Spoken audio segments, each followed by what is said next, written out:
Why was she walking toward a restricted gate with nothing but a worn satchel and silence to protect her? The desert sun had turned Fort Rainier into a furnace of dust and heat. Mirage waves shimmered above the road, bending reality at the edges. A checkpoint sat at the far end, 3 soldiers under a tattered shade tarp, rifles slung carelessly but eyes sharp. From a distance she looked harmless. Civilian clothes, tan jacket, boots scarred from long miles.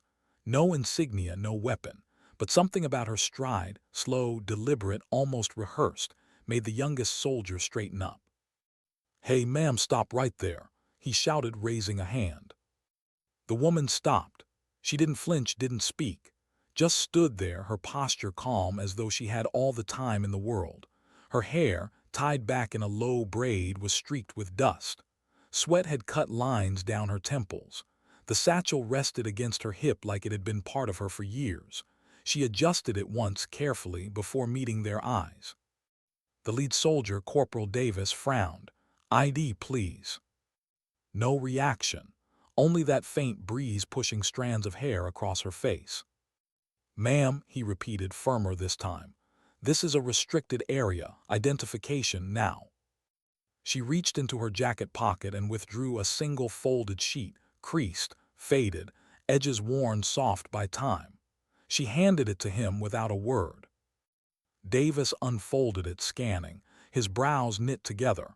"What the hell is this supposed to be? This ain't standard issue." "It's clearance," she said softly. Her voice didn't tremble.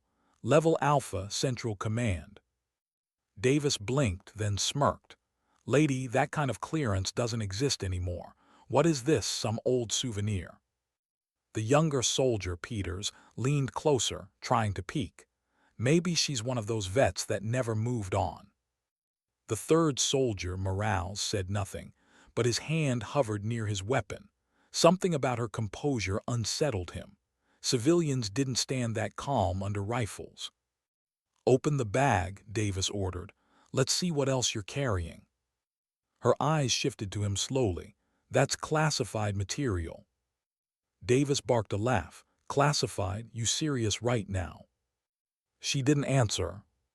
"Fine," he said, stepping forward, snatching the satchel from her hands. The strap slipped easily. She didn't resist. He flipped it open. Inside, only a few objects: a small leather notebook, a weathered service patch, and a metal ribbon, its surface dulled with age but unmistakable in design. A commendation, high level, one few ever saw in person. "What though?" Peters whispered. "That's an Admiral citation, isn't it?" Davis frowned deeper. "Where'd you get this?" She met his gaze. "You wouldn't believe me if I told you." Morales looked toward the horizon. The sound of a distant helicopter began to hum through the heat haze. Her eyes followed the sound. She whispered something, too quiet for them to catch at first. Davis squinted. "What did you say?" She looked back at him. "Captain Rhodes." For a heartbeat, all 3 froze. The name hung there, heavy as thunder before a storm.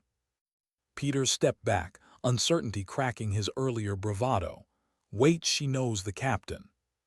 The rhythmic thump of rotor blades grew louder. Dust swirled up in waves as the helicopter descended toward the pad near the checkpoint. The soldiers instinctively straightened. Davis tossed the satchel to Morales and muttered, "Don't say a damn word." The chopper's skids hit ground. The wind whipped across their faces, stinging eyes with grit. When the door opened, Captain Rhodes stepped out, tall, rigid eyes like cut glass. Every man on base feared his precision. He never laughed, never bent protocol. They said he once disciplined his own sergeant in front of an entire formation, just for being late to roll call. "Sir," Davis shouted, saluting sharply. "We apprehended a trespasser on the approach road, possible security risk." Rhodes didn't answer. His eyes had already found the woman. The hard line of his jaw faltered for a moment, just a moment, but it was enough for Davis to notice. The wind howled, whipping dust between them. She didn't blink, didn't move. The world seemed to shrink to that narrow space between captain and stranger. He took a slow step forward, then another. The men parted instinctively, rifles lowering slightly. When he finally stopped, standing just a few feet from her, his voice dropped low, unreadable. "Is it really you?" Her lips curved just barely. "It's been a long time, Captain." He exhaled sharply, the faintest disbelief slipping through years of command discipline. Then, without hesitation, he raised his hand and saluted. The soldiers froze. Davis's arm, halfway lifted, stopped midair. Peter's mouth opened, but no sound came out. Morales just stared, his heart thundering in his chest. "Admiral Hale," the captain said quietly, "welcome home." The words hit the ground like a bomb. Silence followed, pure, aching silence. Even the helicopter blades seemed to fade into the background. Davis's face drained of color.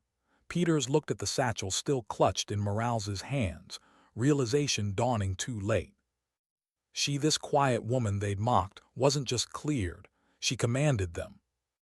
The air turned heavy with shame. Admiral Hale stood straight, neither triumphant nor angry. Her expression was distant, almost sorrowful. "I see not much has changed," she said softly, "still quick to judge before you understand." Peters swallowed hard, his face flushed.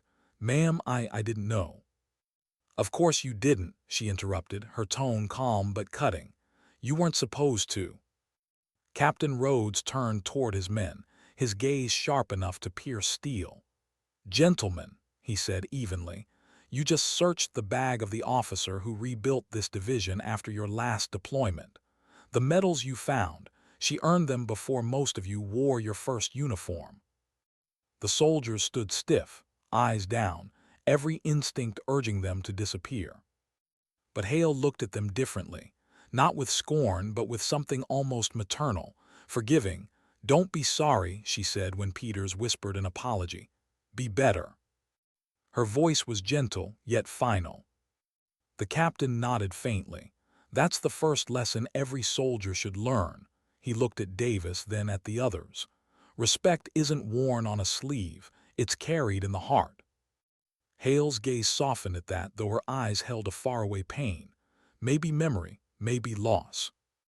"Escort Admiral Hale to the command building," Rhodes ordered quietly, though she shook her head. "I know the way," she said. And as she started walking, the men stepped aside, spines straight, boots clicking in unison. The dust from the chopper drifted slowly over the road like fog, softening the harsh sunlight. Morales turned his head slightly as she passed. For a second he caught something in her eyes, something heavy. Guilt or grief, he couldn't tell which. She walked in silence toward the base compound, each step echoing across the courtyard. Rhodes followed a few paces behind, his face unreadable but his thoughts restless. The soldiers at the gate remained still, unsure what to do with the weight of what had just happened. Only when she disappeared into the glare of the afternoon did anyone breathe again. Peters finally exhaled, rubbing the back of his neck. "We're screwed, aren't we?" Davis didn't answer. He just looked down at the ribbon still lying half buried in the dust where he'd dropped it earlier. Slowly, almost reverently, he bent down, picked it up and brushed it clean. "Look at that," he muttered. "All this time and she still carries this." Morales nodded faintly. "Maybe that's what respect looks like." The words hung between them, soft and uncertain. At the far edge of the base, the sound of footsteps faded into the hum of engines and wind. Admiral Hale didn't look back. Behind her, men who'd once doubted her now stood at attention, not because they had to, but because something inside them had shifted. Respect wasn't demanded. It had been earned quietly, in a moment none of them would ever forget. As the gates closed, dust rose and drifted toward the endless sky. And somewhere in that silence, between duty and dignity, a story that had almost been forgotten began again. Why was the air inside the command building colder than she remembered? The glass doors hissed shut behind her, sealing out the desert heat. Inside, the hum of computers and the faint chatter of radio operators replaced the roar of the helicopter. The walls gleamed sterile and gray, lined with framed commendations, some hers, though no one seemed to notice. Officers moved briskly through the halls, focused, busy, unaware. She moved among them like a ghost from another time. Her boots clicked against the polished floor, echoing faintly. Eyes glanced up, then quickly away. No one recognized her face, not yet. Captain Rhodes followed several steps behind, saying nothing. His usual authority seemed subdued, replaced by something close to reverence or guilt. When they reached the central operations room, a lieutenant stepped forward, clipboard in hand. "Sir, the intel from the northern outpost just came in. We've—" His voice stopped mid-sentence. His gaze shifted to Hale, puzzled. "Sir, this area's restricted. Who's the civilian?" Before Rhodes could speak, Hale answered, voice calm and level. "Not a civilian." The lieutenant frowned. "Then may I ask?" Rhodes' tone cut through the tension. "You may not." He stepped past the young officer and gestured for Hale to follow him into the glass-walled briefing chamber overlooking the base. Once the door slid shut, the noise outside dimmed to a low hum. She stood by the table, her fingers brushing over a digital map display that flickered with terrain outlines and blinking markers. "Still using the same satellite relay from the western ridge," she murmured. "Hasn't been updated in years." Rhodes watched her quietly. "We were scheduled for replacement next quarter." Her eyes lifted to meet his. "You always were scheduled, never prepared." The words stung, but she didn't mean them cruelly. Her tone was almost reflective, as if speaking to a memory rather than a man. "Why didn't anyone tell me you were coming?" he asked finally. "I wasn't supposed to be announced," she replied. "Command wanted an unfiltered look, a true audit." "An audit?" She nodded. "Of leadership, morale, readiness of you." The silence between them thickened. Rhodes' jaw flexed once.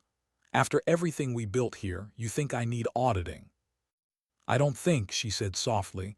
"I was ordered." He turned away, packing toward the window. Outside, soldiers moved in formation across the dusty courtyard, the afternoon light slanting in hard lines. "You left without a word 3 years ago," he said, "and now you come back with orders." "I came back because I had to," she said. He looked over his shoulder. "Because they made you." She hesitated. "Because you stopped listening." The words hung there, sharp, cutting deeper than either expected. For a long moment neither spoke. The room felt smaller. Finally she turned to the table, tracing one of the glowing markers. "What's this red sector?" He stepped closer. "An old mine corridor closed off since the collapse." Her brows drew together. "And why is there movement flagged there?" He hesitated. "A group of locals has been setting up camp near the ridge. We're monitoring, but it's not hostile." Her tone flattened. "You sure about that?" "Intel says so." She looked up. "Intel once said the coast was clear in Delta Province. You remember what happened next?" He did. Everyone did. 47 lives lost because an analyst had misread drone footage. He looked down, unable to meet her eyes. "That was years ago." "Exactly," she said quietly. "And yet here we are making the same kind of assumptions."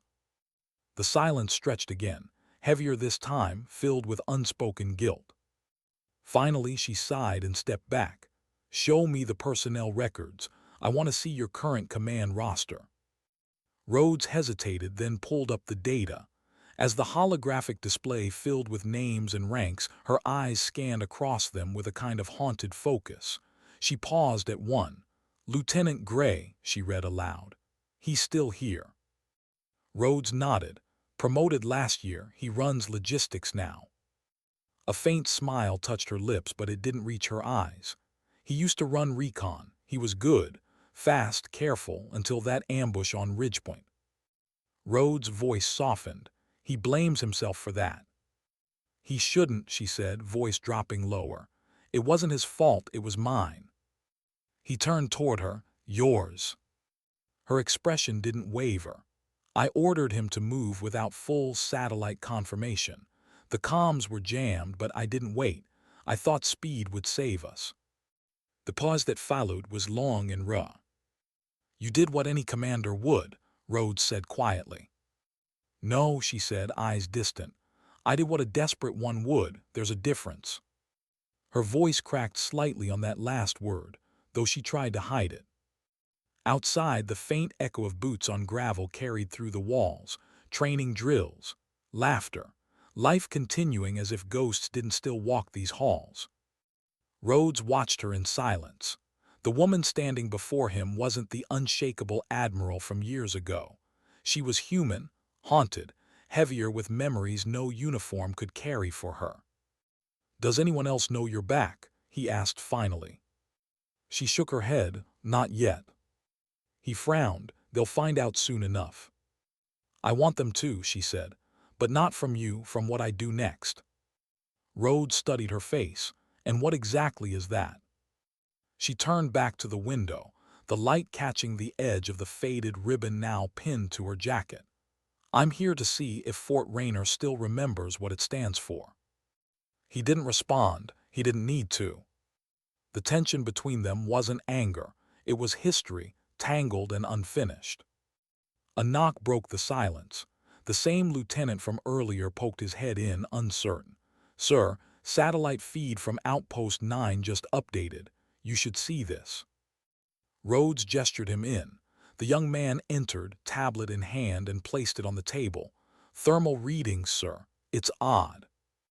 The feed showed a stretch of barren terrain, except for a single moving heat signature, irregular, pulsing faintly near the collapsed mine. Could be an animal, Rhodes muttered. The lieutenant shook his head. Animals don't carry metal signatures, sir. Hale leaned in, eyes narrowing. Zoom in. The image sharpened.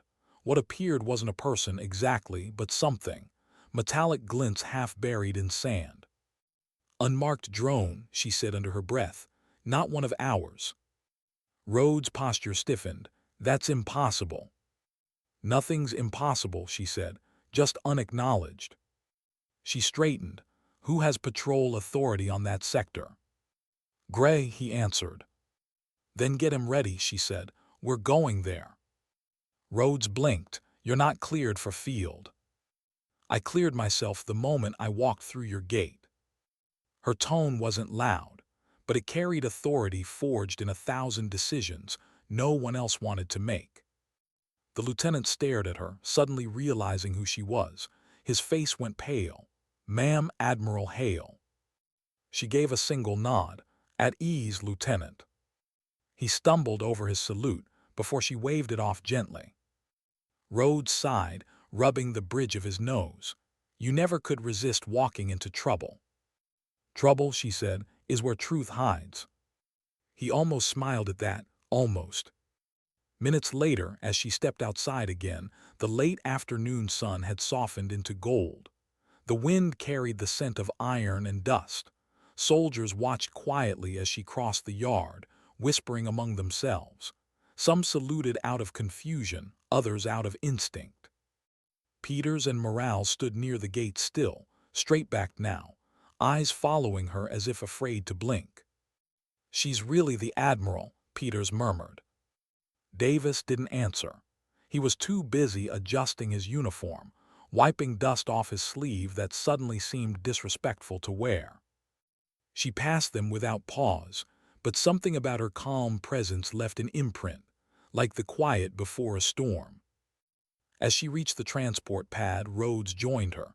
Gray's prepping the team. I'll brief him on site. No, she said, I'll do it. He glanced at her. You think they'll listen? She looked ahead at the waiting vehicle. They don't have to, they'll remember. The hum of the engine rose as they climbed aboard. The base shrank behind them, the sun dipping low on the horizon. Inside the cabin, the air trembled with tension. Rhodes watched her hands, steady, disciplined, but the faint tremor in her fingertips betrayed fatigue. He wanted to ask where she'd been all those years, why she left, why she came back now, but he didn't. He knew better. Some answers carried more weight when left unspoken. Outside, the landscape unfolded into miles of cracked soil and shadow. The ridge loomed in the distance, a scar against the dying light. Hale stared out the window, her reflection superimposed on the barren land. Her thoughts drifted back to the faces she'd lost, those who trusted her orders without question, the ones who never came back. Their names lived in the quiet corners of her memory, etched deep. And now, as the vehicle sped toward another unknown, she wondered if redemption ever truly waited at the end of the road, or if it was just the illusion that kept soldiers moving. The sun touched the horizon, bleeding red across the sand. In the silence between heartbeats, she whispered to herself, barely audible, "This time, I'll get it right." Why did the ridge look so familiar when she'd sworn she'd never see it again? The transport jolted as it hit rough terrain.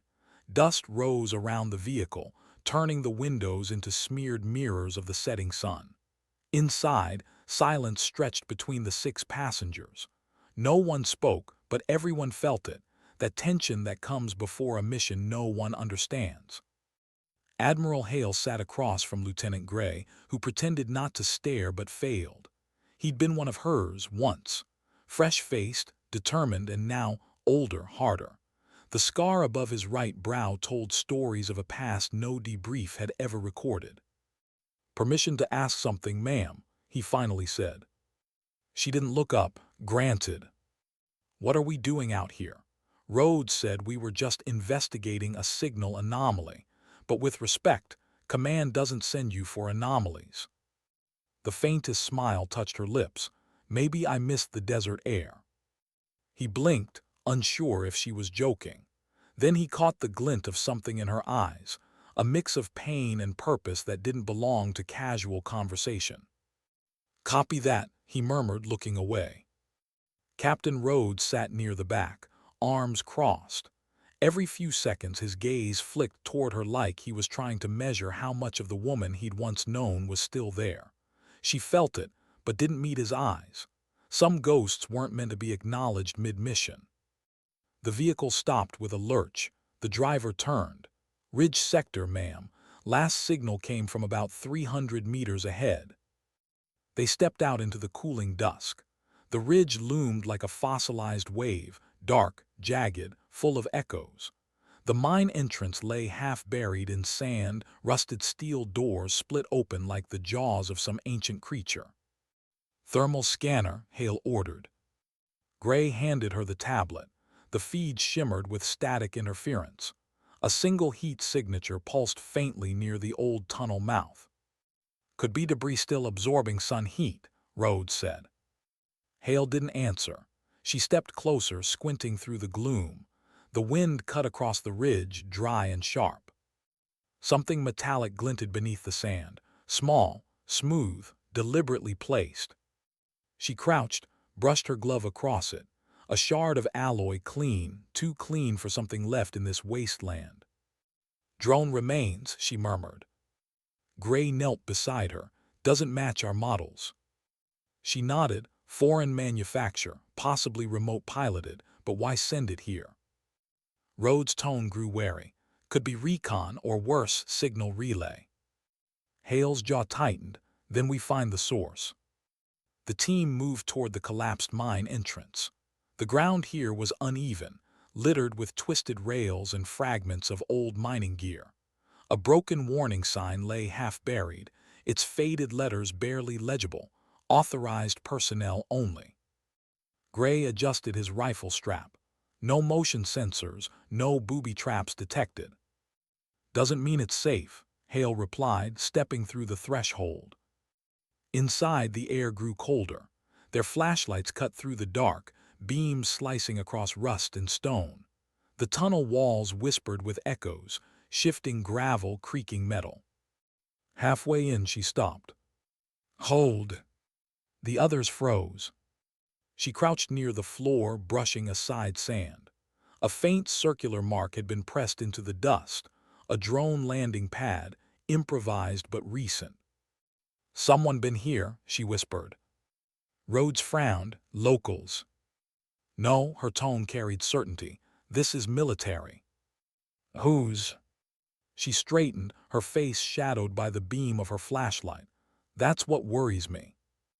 Gray exhaled, unease creeping into his voice. So this wasn't just an anomaly. No, she said, this was a message. The deeper they went, the more it felt like walking through memory. The scent of cold rock and oil brought it all back, the last time she'd been underground like this. Different place, same fear. Delta Province. The memory came uninvited.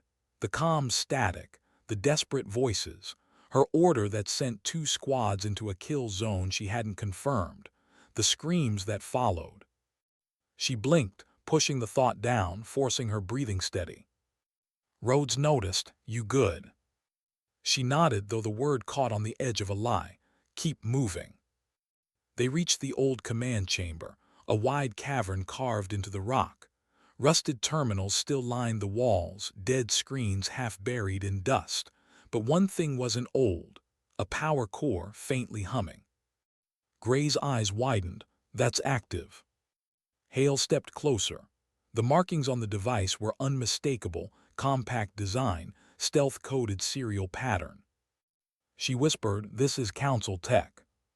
Rhodes stiffened, the Galactic Council. She gave a small nod. Black-level reconnaissance unit, not meant to operate on human soil. He ran a hand down his face. You're telling me aliens planted this? I'm telling you someone let them. The air seemed to thin at her words. Gray swallowed. What do we do, ma'am? She stared at the device, the faint pulse reflecting in her eyes like a heartbeat. We disable it, carefully. Rhodes moved beside her. You sure that's wise? I'm tired of waiting for someone else to make the hard calls, she said quietly. She reached for her toolkit, kneeling beside the core. Her fingers moved with the precision of someone who dismantled more dangerous things before. But this was different. Because for the first time, she wasn't entirely sure if cutting the wire would stop the problem, or start a bigger one. Sweat traced her temple despite the cold air. The hum deepened slightly, as if reacting to her proximity. Steady, Rhodes murmured. She pulled one final panel loose. Inside, rows of micropylons pulsing with faint blue light.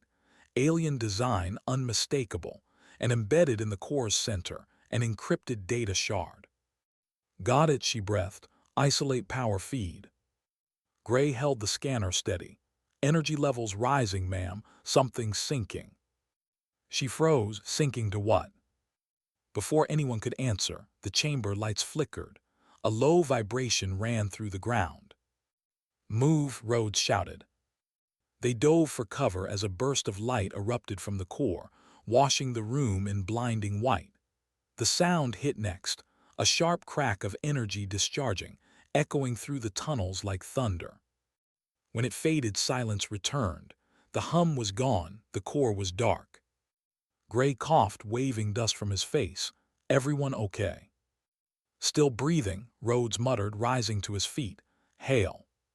She stood slowly, eyes fixed on the now-dead device. The smell of ozone lingered in the air. It transmitted, she said quietly. Gray frowned. How do you know? Because it didn't explode. Rhodes exhaled sharply. You're saying that thing just sent something out? Yes. To where?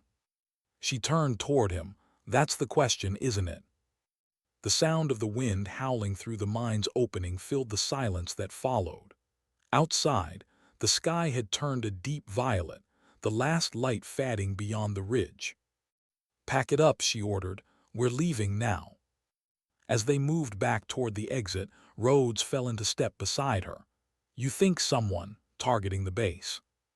She didn't answer right away. No, she said finally, not the base, me. He looked at her sharply, but she didn't elaborate. When they emerged into the open air again, darkness had settled fully.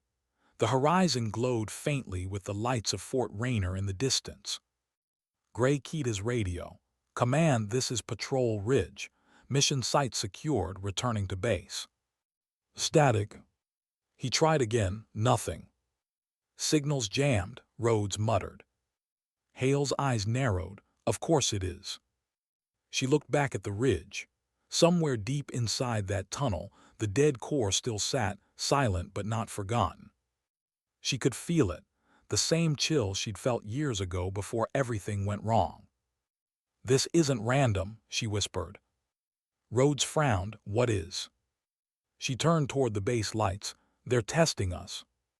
He hesitated. Who? Her voice was low, certain. The ones who never left. He stared at her, confused. You mean? But she was already walking toward the transport, her silhouette cutting through the dark like a shadow pulled by purpose. Inside, she sat wordlessly, staring out the window as the vehicle rumbled back toward Fort Rainer. Her mind was racing, but her expression gave nothing away. Rhodes finally spoke. You think this ties back to Delta?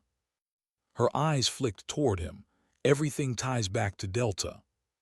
He nodded slowly, realizing she wasn't talking about a mission anymore. As the base perimeter came into view, the radio crackled to life. Patrol Ridge, come in. This is command. Gray grabbed the mic. Go ahead. Static, then faintly an unfamiliar voice. Not command, not human. Transmission received, it said. Everyone froze. The voice dissolved into static again, leaving only silence. Hale closed her eyes for a long moment. When she opened them, her expression had hardened. Seal the ridge, she said. No one goes near it until I say. Rhodes hesitated. And the council tech?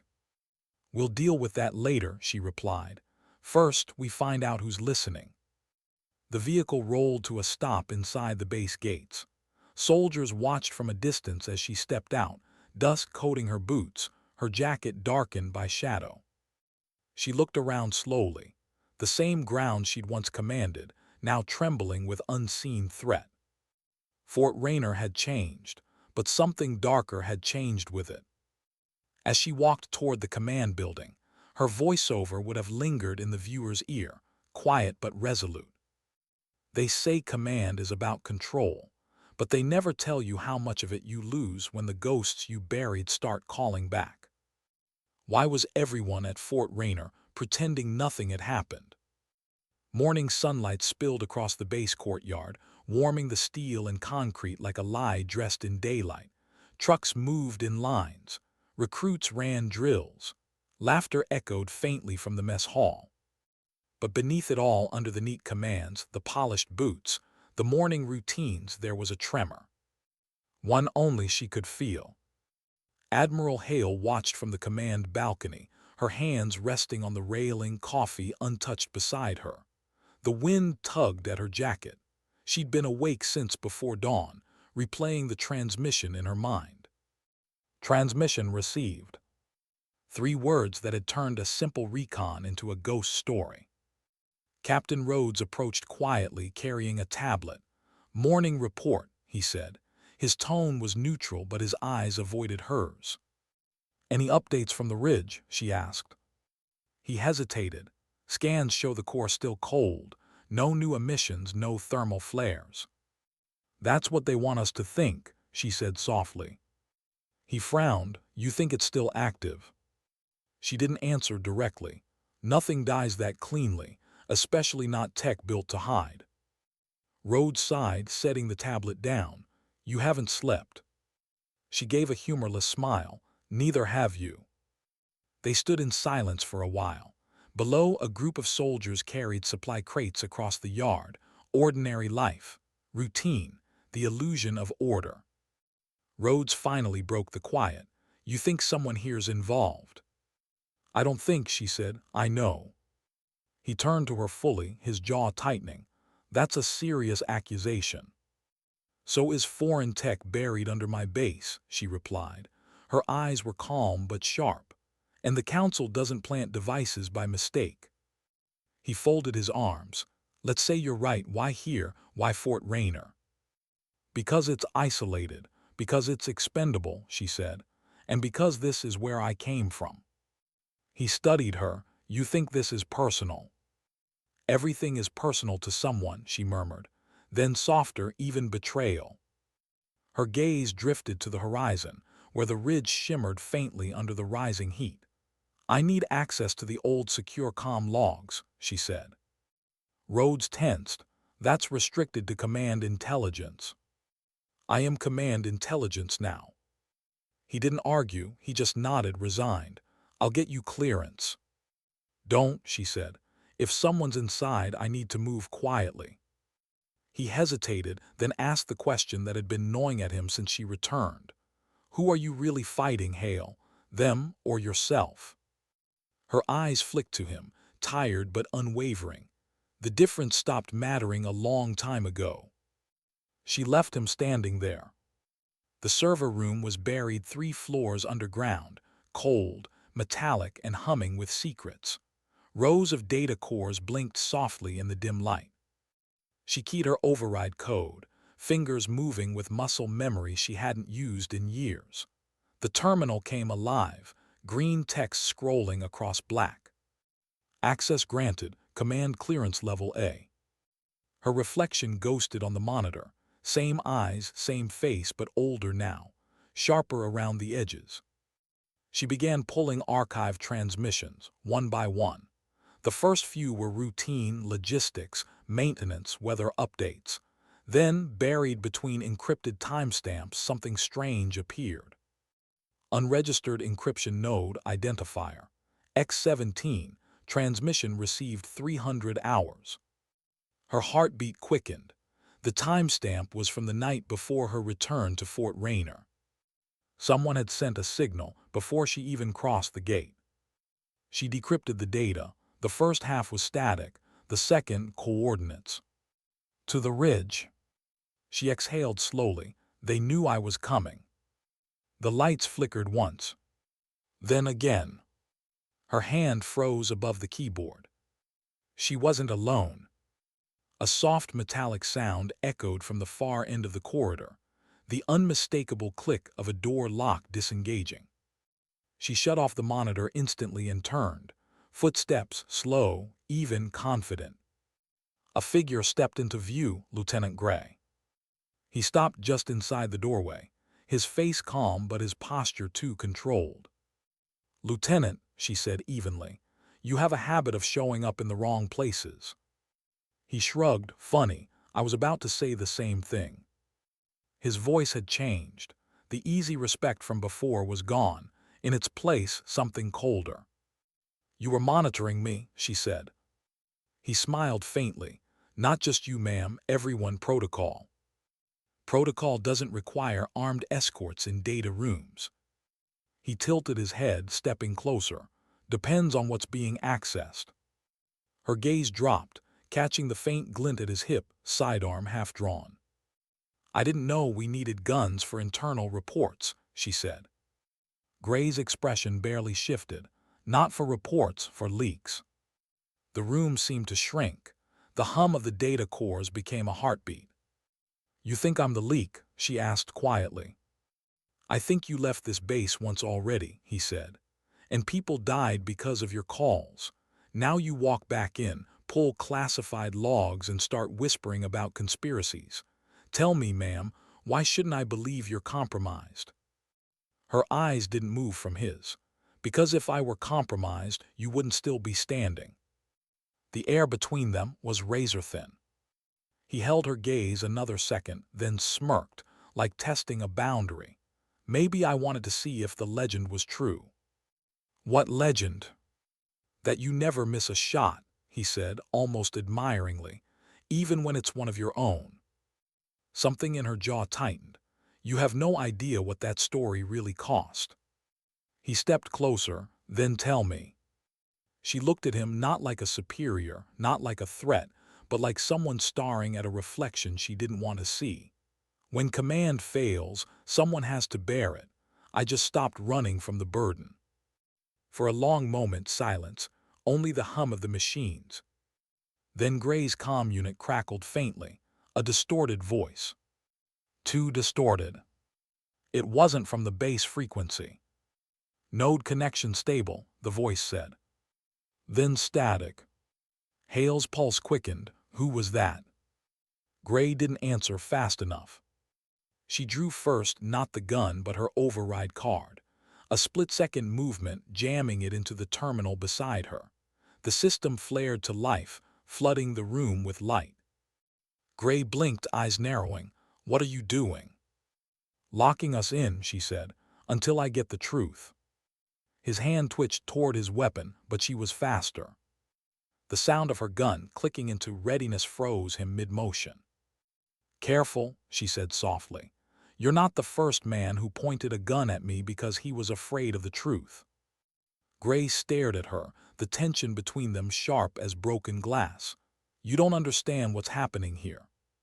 Then explain it, she demanded. He hesitated, then in a low voice said, They made contact months ago, before you came back.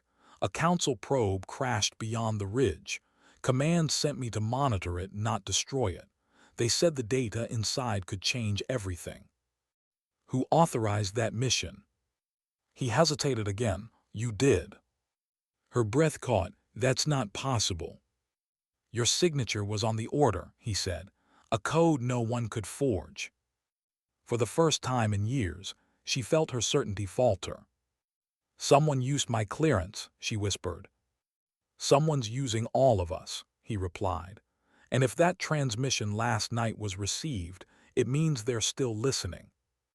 The tension bled into a silence that neither knew how to fill. Finally, she lowered her weapon slightly. Why didn't you tell Rhodes? Gray's voice darkened. Because he's the one who signed off on the recovery team. Her pulse spiked. That can't be true. He gave a hollow laugh. Ma'am, at this base, truth's the only thing that doesn't wear a uniform anymore. The comm crackled again. Same distorted voice, whispering through static.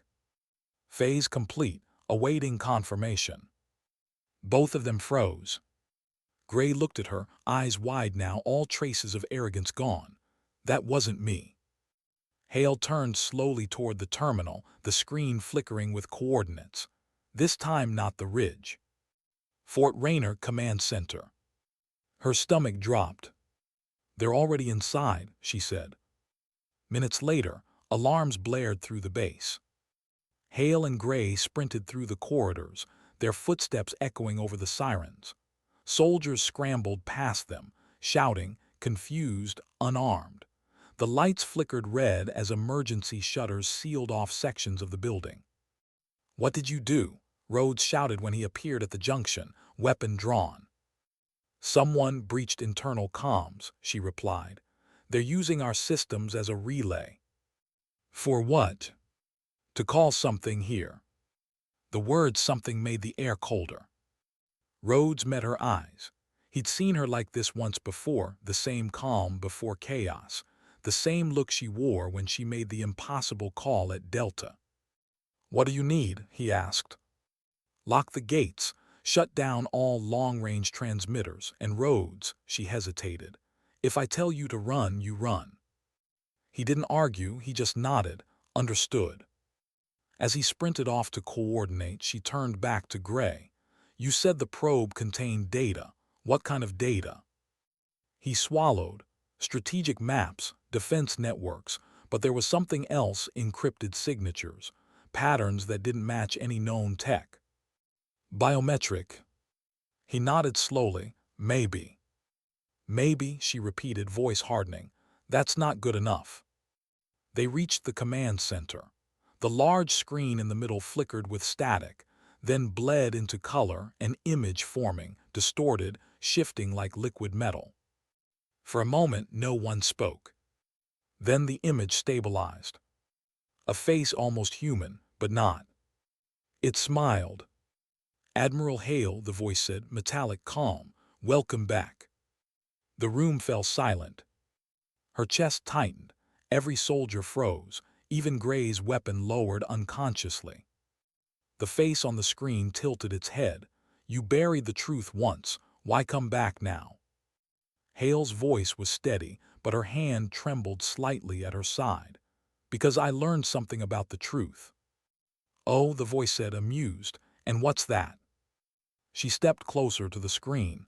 It doesn't stay buried. The smile flickered, then vanished into static. The screen went black. And in that silence, just before the power cut, a faint, mechanical whisper slid through the speakers. Phase 2 initiated. Why did the alarm sound like a heartbeat speeding up? The sirens wailed across the compound, pulsing red light against steel and concrete. Soldiers ran in every direction, half-dressed, half-armed, caught between confusion and fear. Fort Rainier, once disciplined and precise, was unraveling by the second. Admiral Hale stood in the command center, the silence around her louder than the chaos outside. The main screen was black now, but its reflection still flickered faintly in her eyes, like something still watching. Captain Rhodes burst back into the room, breath tight. "Perimeter sealed, ma'am. All gates locked. We've got every exit monitored." "Good," she said. "Now lock down internal comms." He frowned. "Already did." "Do it again, hardline only, no wireless." He hesitated, then realized she wasn't being paranoid, she was being practical. "Yes, ma'am." Gray stood near the rear console, jaw tight, the faintest tremor in his hand. "That thing on the screen, was it Council tech?" Hale shook her head. "No, it used Council frequency modulation, but the architecture wasn't theirs." "Then what was it?" he pressed. She met his eyes, something that learned from them. The weight of her words landed like a stone between them. No one spoke for several seconds.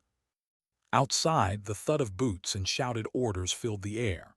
The smell of hot metal and engine oil drifted in. The base was a living organism, one that had just realized it might be infected. "Phase 2, Rhodes said finally. "Any idea what it means?"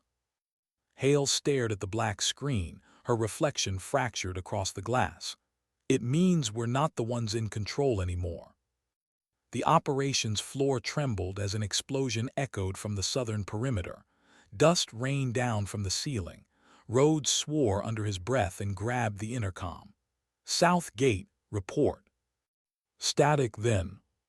"Breach movement inside the signal cut." Gray's eyes darted to Hale. "That came from inside the walls." She didn't hesitate. "Grab your gear." They moved fast through the corridors, the red lights spinning around them like a warning they were already too late to heed. Soldiers passed by, confused and frightened. Hale stopped only long enough to calm one of the younger privates, barely 20, whose hands were shaking as he tried to load his rifle. "Slow down," she said softly, steadying his hands. "You panic, you miss. You breathe, you survive." The boy nodded, her calm voice anchoring him in the chaos. When she turned away, Rhodes caught the look in her eyes, tired compassion, the kind that came from seeing too many faces that didn't live long enough to learn the lesson she just taught. They reached the southern sector. What they found wasn't an attack, it was worse. The perimeter wall stood intact, but a patrol vehicle was overturned, smoke rising from its undercarriage. The soldiers inside were unconscious but alive, their weapons missing. "Whoever did this," Gray muttered, "they're not here to kill. They're here to take control," Hale replied. She crouched beside the wreck, eyes scanning the ground. No footprints, no tire tracks, just small impressions, light, deliberate, too light for human movement.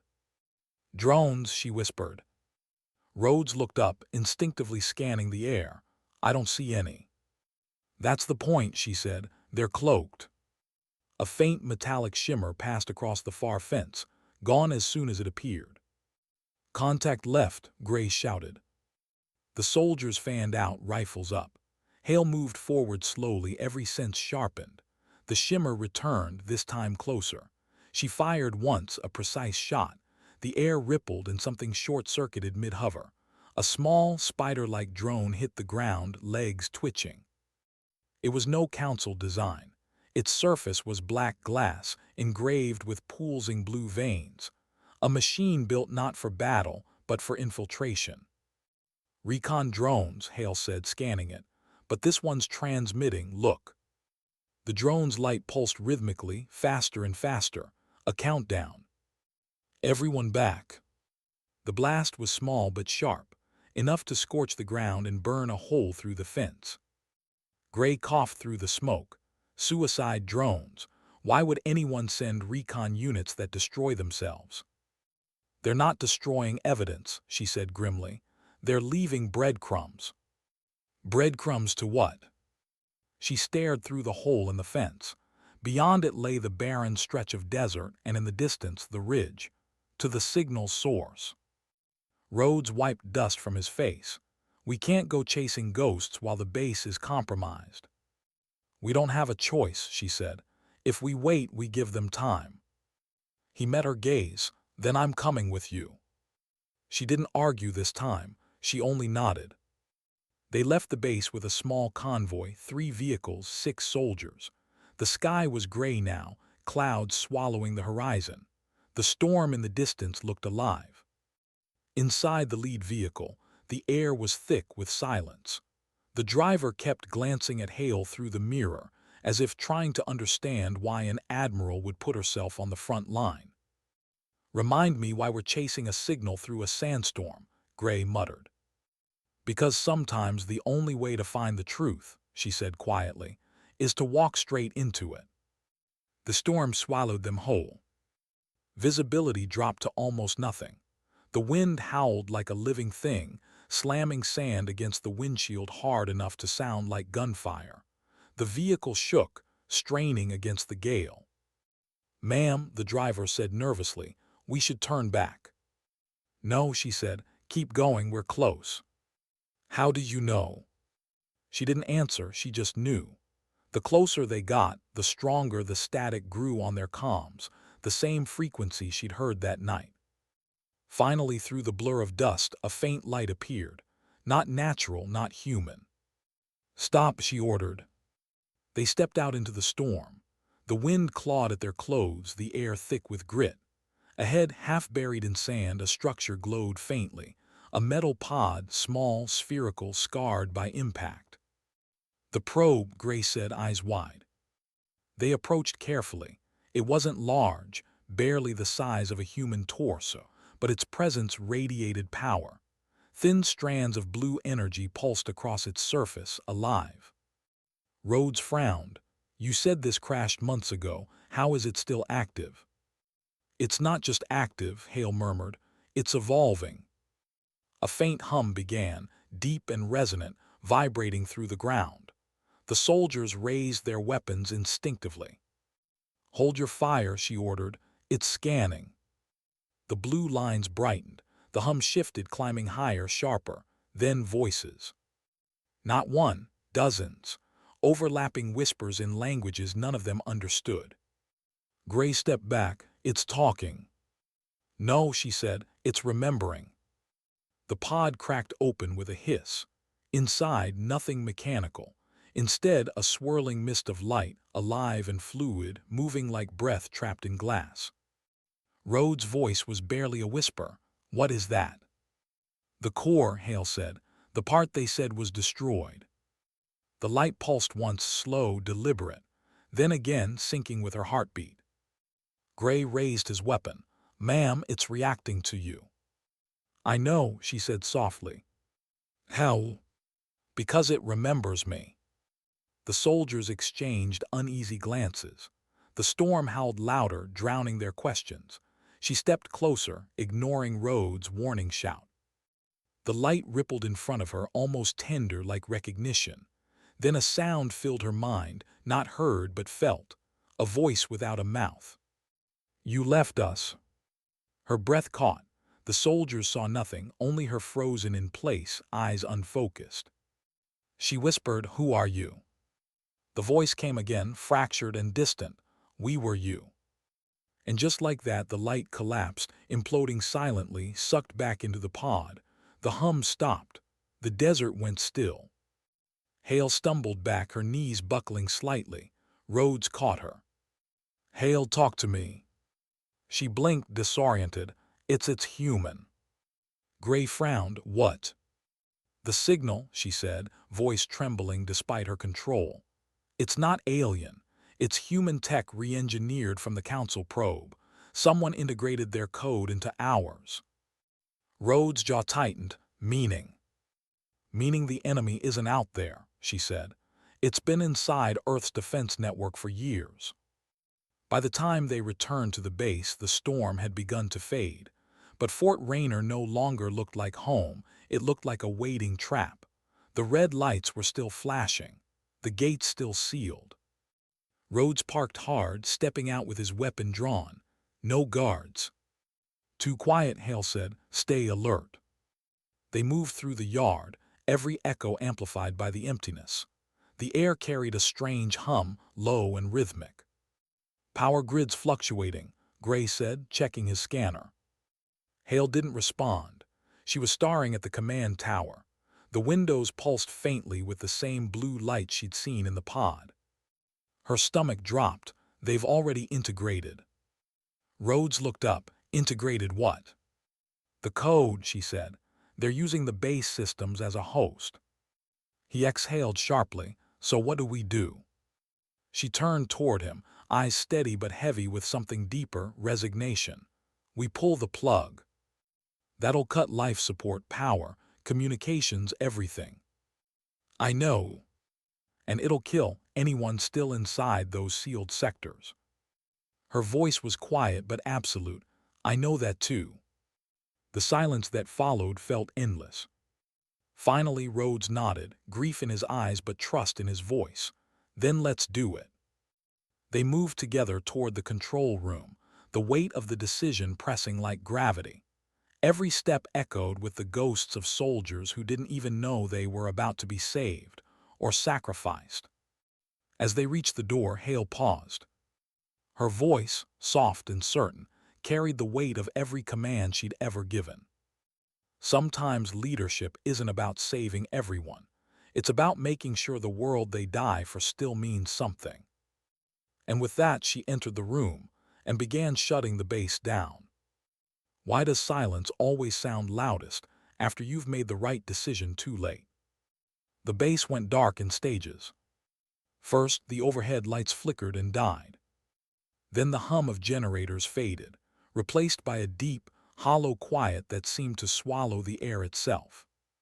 Fort Rainier, the fortress of precision, pride, and order, stood lifeless under the dawn sky. Hale kept her hand on the master control lever until the last indicator light turned red. Her reflection on the glass console looked like a ghost. Maybe she was one now. Rhodes stood beside her, breath heavy, eyes searching the blacked-out monitors. Systems offline, total shutdown confirmed. Gray's voice came over the comm line, faint and grainy. Power grids collapsing. Backup bats'll give us maybe 10 minutes of comm range before it's dead quiet. Understood, Hale said.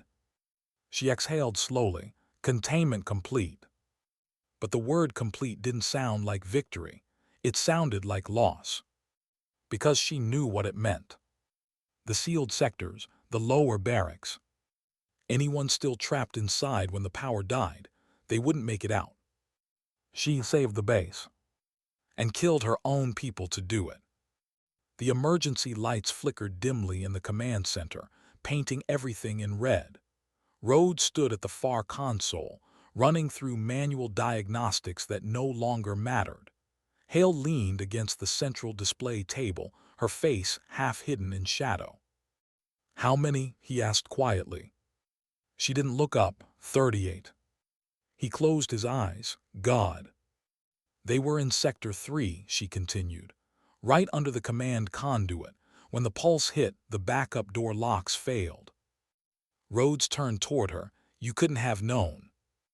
Her voice was barely a whisper. I did. The silence between them stretched, heavy, brutal, honest. He walked closer, lowering his voice. If you hadn't cut power, that code would have spread beyond Rainier. We're talking continental defense networks, satellite command, civilian grids. You didn't have a choice. She looked up at him finally. There's always a choice. I just stopped pretending mine are clean. He didn't know how to answer that. Maybe there wasn't one. Outside the glass, the early light was creeping over the desert, turning the world gold again. It should have been beautiful, it was. You ever wonder, she said softly, if command was just another name for carrying everyone else's ghosts? He gave a sad half-smile. If it is, you've been carrying more than anyone I've met. She turned away, eyes on the horizon. That's the problem, they never stay buried. An hour later, the base lay quiet. No comms, no engines, no hum. Just the sound of boots on gravel and the distant call of desert wind.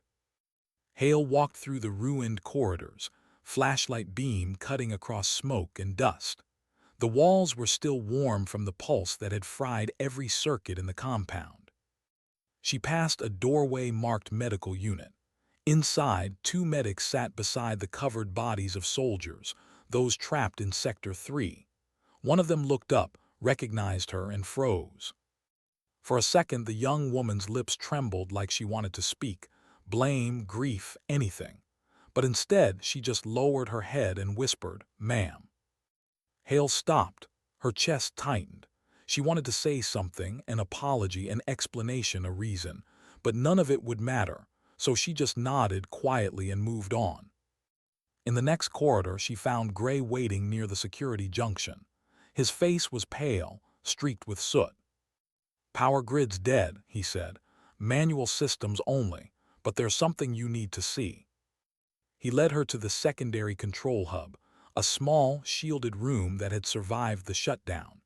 A single screen still flickered faintly, running on residual power.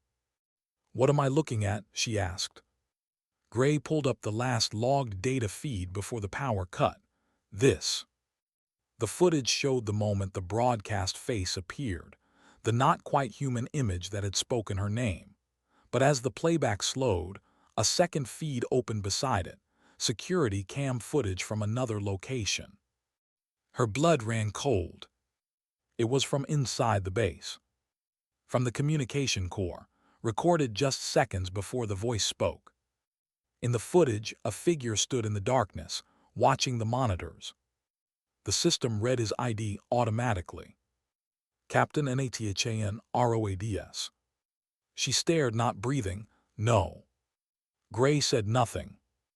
That's impossible." He swallowed. "It matches his biometrics, same uniform tag, same timestamp." Her heart hammered. "He was with me when it happened." "I know," Gray said, "which means one of two things. Either someone forged his identity, or the thing that spoke to us wasn't outside the base," she finished quietly. "It was inside him." Rhodes found her an hour later standing outside, near the memorial wall, one that hadn't been updated in years. She didn't turn when she heard him approach.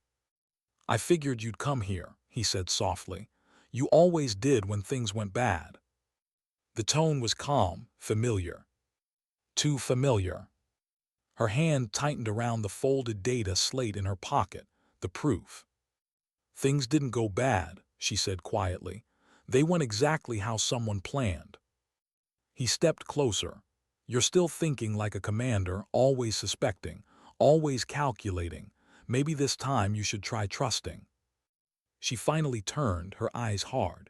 "Trust doesn't survive long in war zones." Something flickered in his gaze, amusement, maybe sadness. "You sound tired." "I am." He stepped closer again, almost close enough to touch her shoulder. "You did the right thing," he said softly. "You always do." The words were kind, but they didn't sound like him.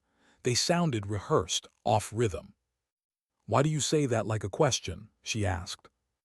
His smile didn't reach his eyes. "Because I wanted to see if you believed it." That's when she drew her sidearm. He didn't flinch. "You really think I'd let them use me?" "I don't think anything," she said, voice low, "but I saw the feed."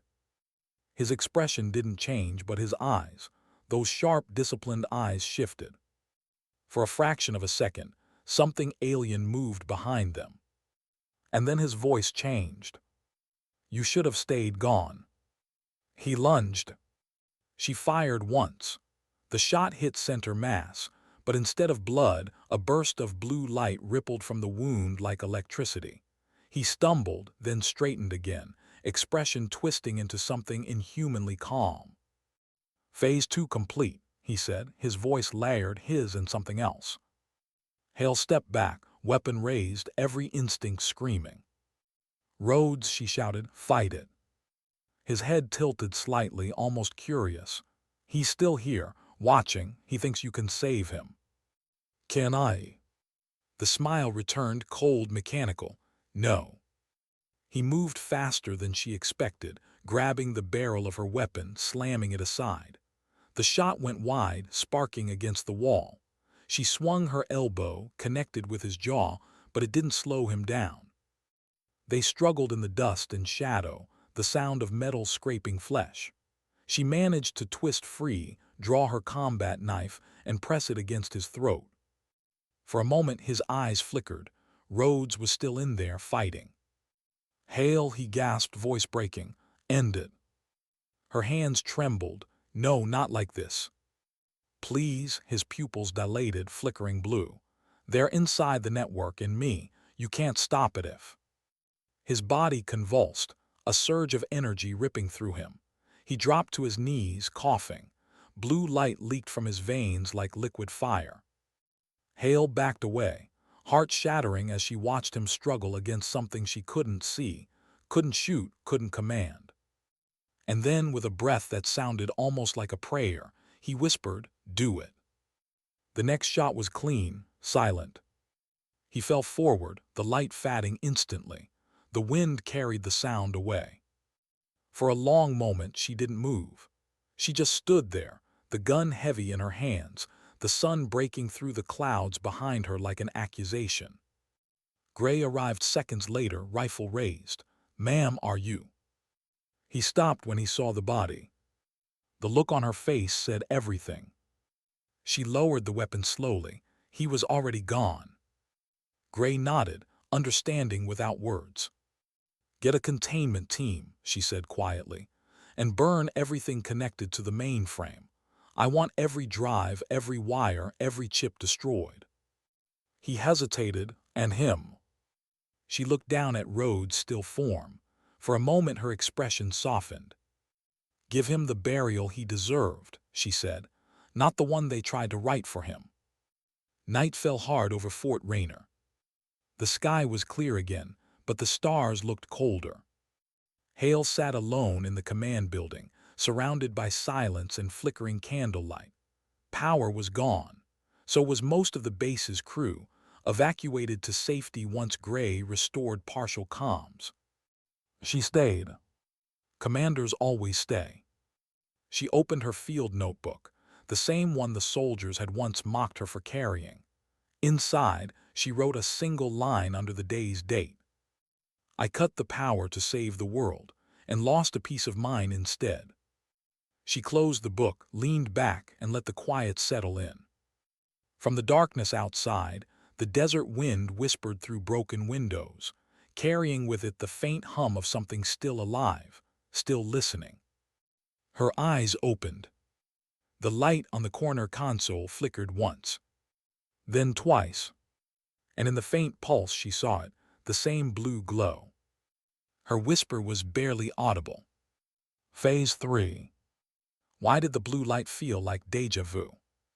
It blinked softly from the corner console, an impossible signal, glowing even though the base had no power. Hale stared at it, motionless, her reflection caught in its pulse like she was staring into a heartbeat not her own. She rose slowly. The hum deepened, low and resonant, vibrating in her bones. It was the same frequency she'd felt in the ridge, the same whisper that had spoken through Rhodes. But this time it wasn't a voice in the speakers. It was inside her head. "You shouldn't have come back." Her breath caught, "You again. You never left." The sound was layered, half human, half metallic, familiar yet foreign. The room blurred. Her pulse synced to the rhythm of the hum, her thoughts splitting in echoes. "What are you?" she whispered. "We were you, we are still you."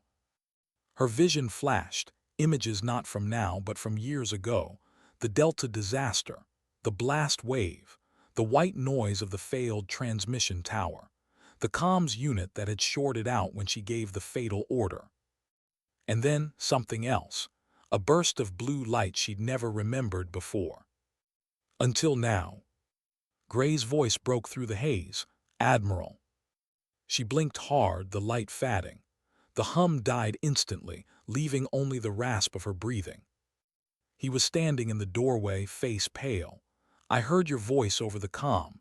You were talking to someone. She looked at him, unsure whether to deny or admit it. How long was I out? Out, he echoed. You've been sitting there for 3 hours. She frowned. No, I just... He shook his head. The storm passed hours ago. We've got comms back from Central. Command asking for a report. Command, she murmured. No, not yet. He hesitated. They're sending an extraction team. They said you're under medical review for exposure.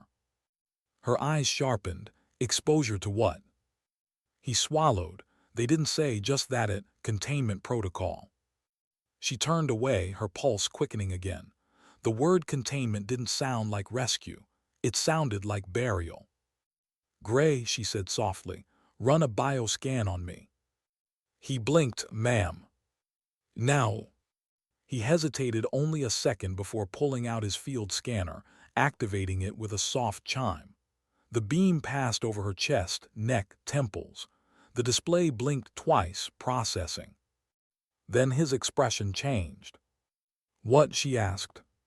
He didn't speak at first, just turned the scanner so she could see. There it was, clear as daylight. An energy signature, faint, blue, embedded deep in her neural pattern. Nanoflux contamination, he whispered, same as the council tech. Her chest tightened. No, that's not possible, I was never. She stopped. Delta Province, the tower explosion, the flash of blue. The day everything went wrong. She staggered back, bracing herself against the console. How long? Gray's voice trembled. Years, maybe since Delta. Her mind reeled. If the infection had lived inside her all this time, then she hadn't stopped it by shutting down the base. She spread it. She looked at Gray. You need to get everyone out now. He shook his head. No, if it's in you, it's in the system. You're the only one who can shut it down for good. She stared at him. You don't understand, I'm the host. Then we cut the signal from the source, he said. You said yourself, it's biological and digital. That means if we neutralize the network. It'll neutralize me, she finished. He didn't speak, he didn't need to. The silence between them said everything. Hours later, Fort Rayner's remains were shrouded in a strange quiet. The wind had died. The air felt heavy, waiting. Hale stood on the balcony outside the command building, staring at the desert where the ridge lay in the distance, black against the fading light. The sun was setting again. Funny how endings always looked like sunsets in stories. Gray joined her, carrying a small case. You said the network started with the probe, right? Yes. Then the relay still buried under the ridge. If we detonate the core, it'll destroy the entire signal web. And anyone connected to it, she said quietly. He nodded. You're not authorized for this, she said. Neither are you, he replied. That made her almost smile. Then I guess we're finally on the same side. He opened the case. An EMP charge, field grade, unstable. Enough to erase everything within a kilometer. Enough to end it. When this goes off, he said, the signal won't just die, it'll wipe every system built with the Council's hybrid code. Everything from Rayner to Central. Good, she said, let them start clean. He hesitated. You sure you want to do this alone? Her eyes softened. Someone has to make sure it finishes. He looked at her, realization dawning slowly. You don't plan to come back. She turned her gaze back to the horizon. I already came back once. That was my mistake. He wanted to argue, but he knew better. You don't argue with someone who's already made peace with what's next. Finally, he reached out and handed her the detonator. For what it's worth, he said quietly, We followed you because you never asked us to." Her lips curved faintly. "Then you learned the right lesson." As she walked away, the last thing he said followed her into the wind. "Don't let them turn your sacrifice into a headline." The ridge was darker this time. No storm, no noise, just the low hum of energy buried beneath the earth. Hail moved slowly, flashlight in one hand, detonator in the other. Her footsteps echoed in the hollow corridors of the mine. Every turn looked familiar now. The place she'd been, the place she'd avoided, the place she'd finally accepted as the end. When she reached the old command chamber, the dead core still sat there, its cracked surface pulsing faintly blue, like a heartbeat, like hers. She set the charge beside it, connecting the leads carefully, hands steady even as her breath trembled. Then, as the timer armed, the voice returned. "You think killing yourself kills us?" She froze. "We are in your memory, in your guilt. We live where you never forgive yourself." She steadied her breathing. "Then I'll forgive myself now." The voice laughed softly, almost kindly. "You don't know how." Her hand hovered over the trigger. "Watch me." The blue light brightened, flooding the room. It shimmered across the walls, across her skin. The hum turned into a resonance, her heartbeat sinking with it, faster, louder, until the sound filled the air. She felt her body tremble, not from fear but from clarity. "Command," she whispered into the empty air, "if anyone's still listening." Her voice cracked, then steadied. "This is Admiral Saren Hale, Fort Rainier Division. Authorization Delta Echo 1. I am initiating final containment." No response, just static. She smiled faintly. "Figures." The voice inside her whispered again, soft as breath. "You can't end what you've become." Her answer came quiet, almost tender. "Maybe not, but I can choose what it becomes." And with that, she pressed the trigger. The explosion wasn't fire, it was light. A single pulse rippled through the ridge, blinding white fatting to deep blue, spreading outward like a wave. It raced across the desert, reaching the base, sweeping over everything that had once been Fort Rainier. Inside the control room, Gray shielded his eyes as every console flared, sparked, and died. The power grid melted under the pulse. The hum stopped. The air went still. When the light faded, the ridge was gone, flat and silent. Nothing left but sand. Gray stood at the window for a long time, listening to the quiet that followed. Then he raised his radio, though he knew it was useless. "Fort Rainier to command," he said softly. "Mission complete." Static, then just once, a faint, familiar voice. "Be better." He closed his eyes, smiled. "Yes, ma'am." Weeks later, Fort Rainier was abandoned. The brass called it containment success. The news called it an electrical failure. But among the soldiers who survived, the story spread quietly, about a woman who came back to the base she built, shut it down with her own hands, and disappeared into light. They said she'd found peace. They said she'd saved them. They said she was still watching the horizon. And every few nights, when the desert wind shifted just right, a faint blue glow could be seen on the far ridge, pulsing softly, like a heartbeat. In the voiceover, the final words would linger, soft and reflective, carried by fatting music and desert wind. Some say leadership is about control. They're wrong. It's about surrender. To duty, to loss, to the truth that you can't save everyone. Sometimes, the only way to protect what's left is to let go of what you were. And sometimes, dignity doesn't speak. It simply acts. Why do legends only start when the person behind them is gone? It had been 6 months since the explosion at Fort Rainier.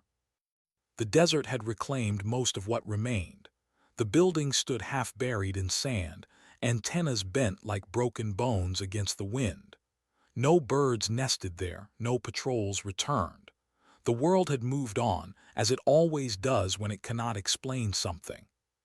But not everyone left. Lieutenant Gray still came back once a week.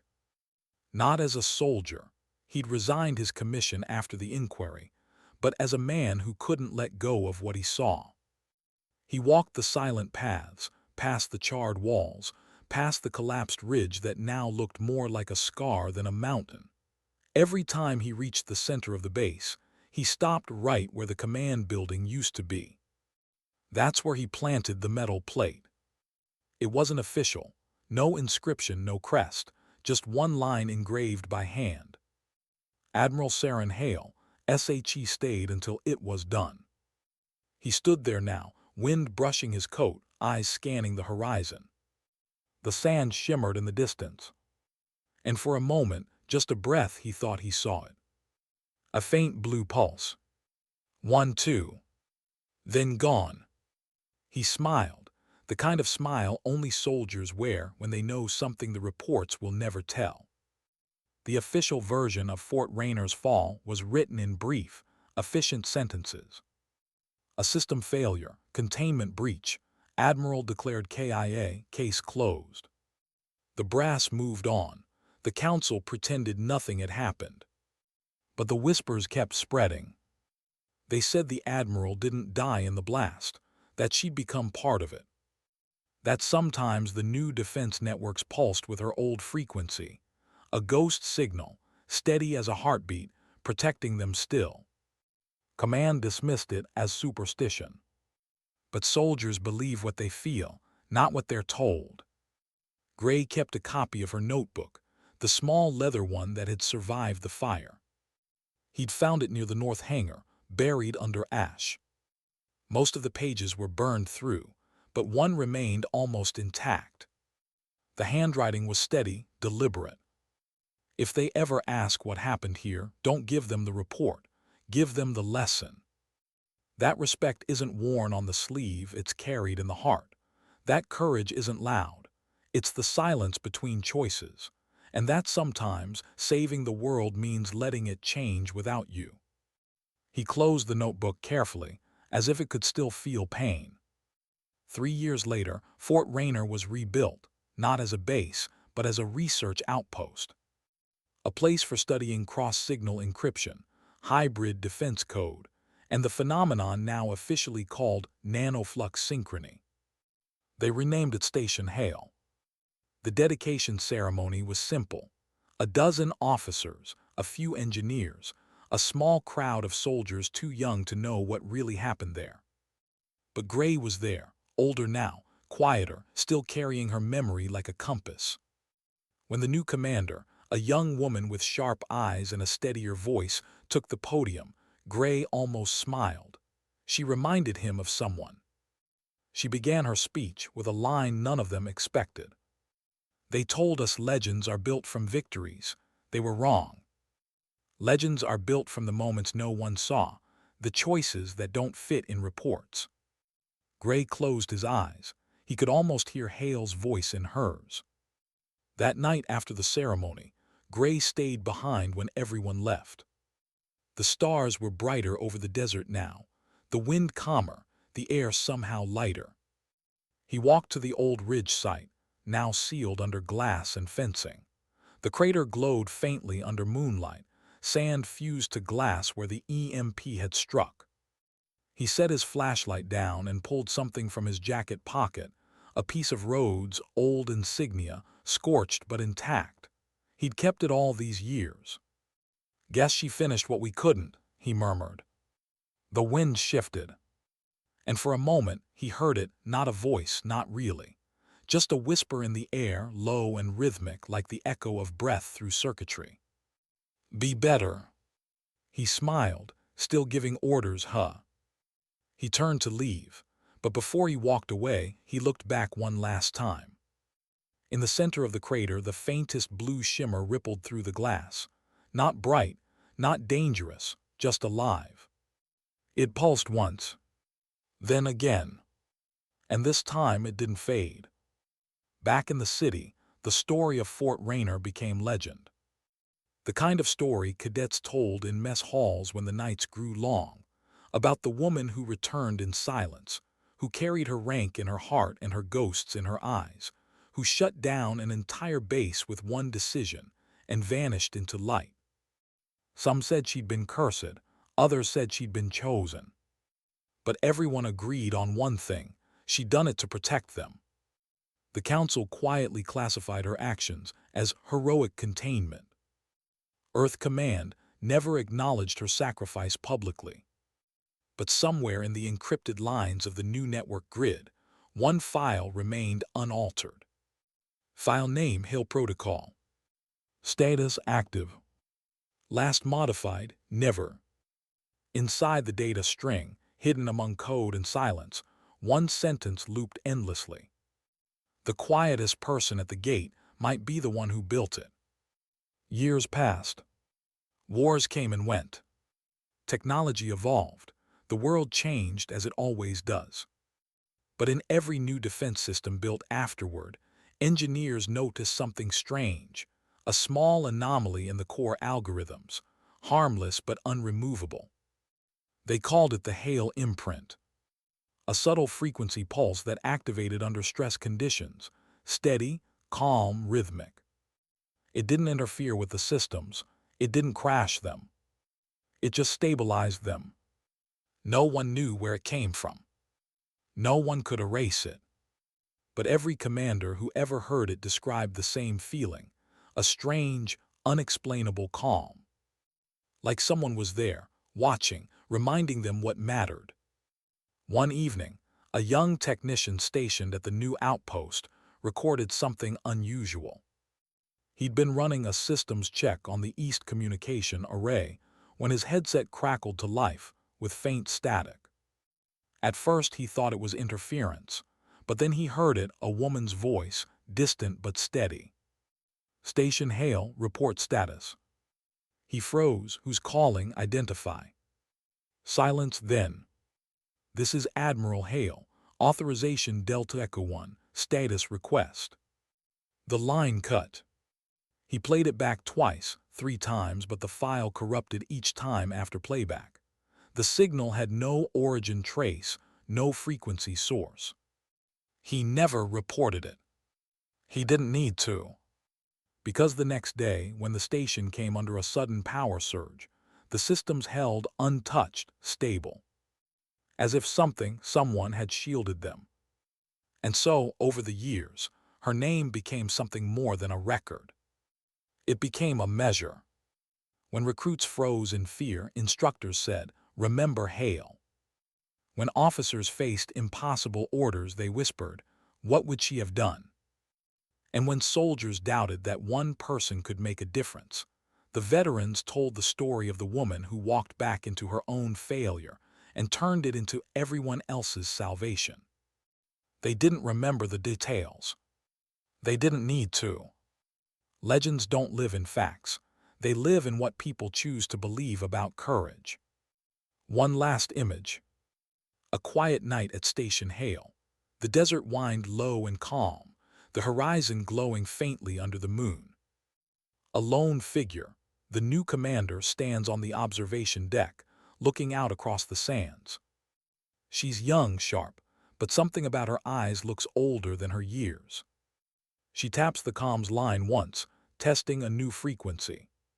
For a moment she hears a faint hum, a heartbeat. And then soft as breath.